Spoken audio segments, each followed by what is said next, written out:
నెల ఇచ్చేసారు. రేపు వచ్చినప్పుడు జూలైలో ఇస్తాడు 3000 గంటల సాయంకాలం 4 గంటలకు అక్కడి నుంచి కంటిన్యూషన్ ఒక 3 రోజులు కానీ 4 రోజులు కానీ ప్రచారం ఉంటుంది. పొద్దున పూట ఏంటంటే ఒక కమిటీలుగా వేసుకొని ఇప్పుడు జహంగీర్ రోడ్లు సాల్చింతల్లో అప్పటికి మనం వెతుక్కోలేం.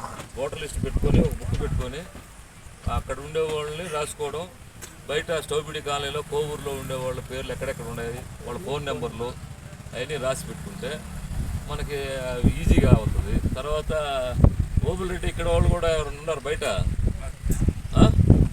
వాళ్ళ నెంబర్లు ఎవరెవరు ఉన్నారో ఆ ఓటర్ లిస్ట్ పెట్టుకొని, అంటే మనకి దూరంగా ఎక్కువ దూరం ఉండేవాళ్ళు రానే వాళ్ళు అవసరం లే, మనకు అనుకూలంగా ఉండి మనకి వచ్చేవాళ్ళు ఉంటే అటువంటి వాళ్ళని మనం పిలిపించుకోవడానికి చూస్తాం.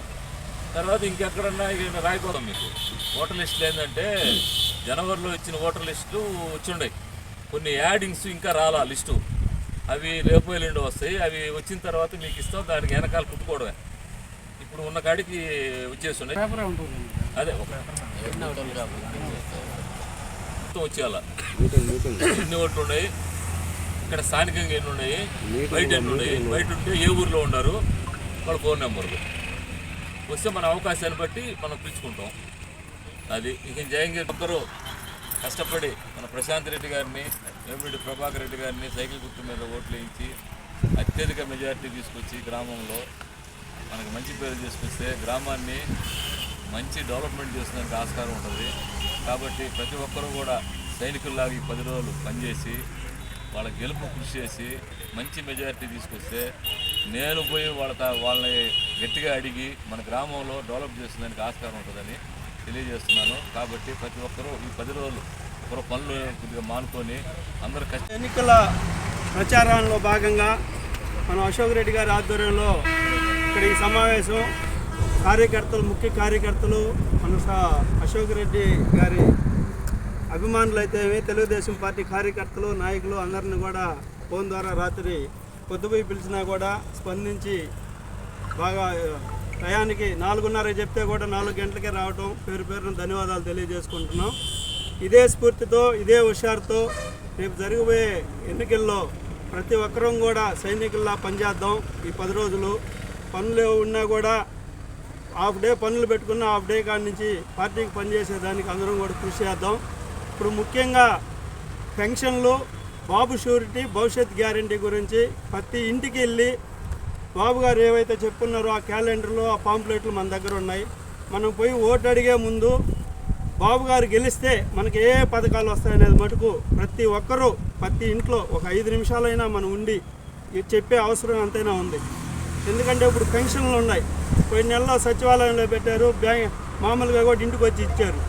ఈ నెలలో ప్రత్యేకంగా ఇబ్బందులు పెట్టాలా, చంద్రబాబు నాయుడు ఏదో ఆపేస్తున్నాడు అనే ఒక అపోహను సృష్టించి బ్యాంక్ అకౌంట్ లేని వాళ్ళకి కూడా మీకు బ్యాంక్ అకౌంట్లు వేసేసాము, ఏదో ఒక 100 పేర్లు మామూలుగా సచివాలయంకి వచ్చాయి, వాళ్ళకి మేము డోర్ టు డోర్ తిరిగి ఇచ్చేసాము అని చెప్తున్నారు. కొంతమంది మనం ప్రచారంలో తిరిగేటప్పుడు మాకు అసలు బ్యాంక్ అకౌంటే లేదా, ఆయన బ్యాంక్ అకౌంట్లు వేసానని చెప్తున్నారు. అది ఎంతవరకు కరెక్టో కాదనేది ఒక 2 రోజుల్లో తెలుస్తుంది. దాన్ని బట్టి మనం కూడా ఆ యొక్క సమాచారాన్ని తీసుకొని ఎండిఓ గారి దృష్టికి తీసుకెళ్తాం. పోతిరెడ్డిపల్లి గ్రామంలో ఏ ఒక్కరికి పెన్షన్ ఆగినా ఒప్పుకునే ప్రసక్తే లేదు.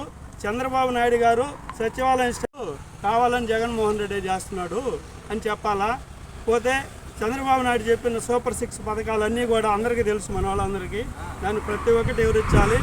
పెన్షన్ కూడా జూన్లోది, దాని పక్క నెలలోది. ఫస్ట్ స్టార్టింగ్ గవర్నమెంట్ మారంగానే 7,000 ఇస్తారు, స్టార్టింగే 7,000 ఇస్తారు. అంటే దానికి ముందు నెలది 3,000, పెంచింది 4,000, అట్లా 7,000 ఇచ్చి తర్వాత ప్రతి నెల 4,000 ఇస్తారు. టీడీపీ గవర్నమెంట్ వస్తే 4,000 పెన్షన్ ఇస్తారు. అది మనం చెప్పాలా. అమ్మఒడి అదే తల్లి దీవెని కింద ఏదో పెట్టున్నారు, దానికి వచ్చి ప్రతి ఎంతమంది పిల్లకాయలు ఉన్నా 15,000 ఎక్కనిస్తారు. ఇవన్నీ మనం స్పష్టంగా చెప్పాలా. 18 సంవత్సరాల నుంచి 49 సంవత్సరాల వరకు ప్రతి ఆడబిడ్డకి 1,500 లెక్కన వాళ్ళ అకౌంట్లో వేస్తారు. ఇవన్నీ స్పష్టంగా మనం చెప్పాలా. చెప్పి మనం ఓట్లు అడిగి మనం ఓట్లు వేయించుకొని ఇది చేయాలి. మన గెలుపుకి అందరూ కూడా ప్రశాంత్ రెడ్డి గారికి, అదేవిధంగా ఎంపీ ప్రభాకర్ రెడ్డి గారికి వాళ్ళని అత్యధిక మెజార్టీతో గెలిపించుకోవాల్సిన అవసరం మనకి ఎంతైనా ఉంది.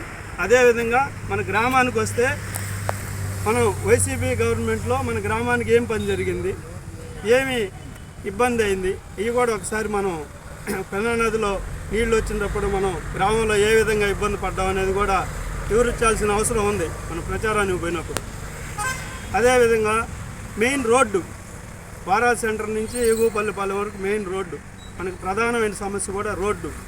ఆ నీళ్ళు వచ్చినప్పుడు ఇబ్బంది పడ్డాం. ఇవన్నీ కూడా ఎవరిచ్చి మనం ఎవరికి ఏదైనా రెచ్చగొట్టినా తొగులు పెట్టుకోకుండా మన పని ఏంటంటే వాళ్ళు కన్విన్స్ చేసి ఓటు వేయించుకోవటమే మన బాధ్యత. దానికి మీరు Please subscribe my channel.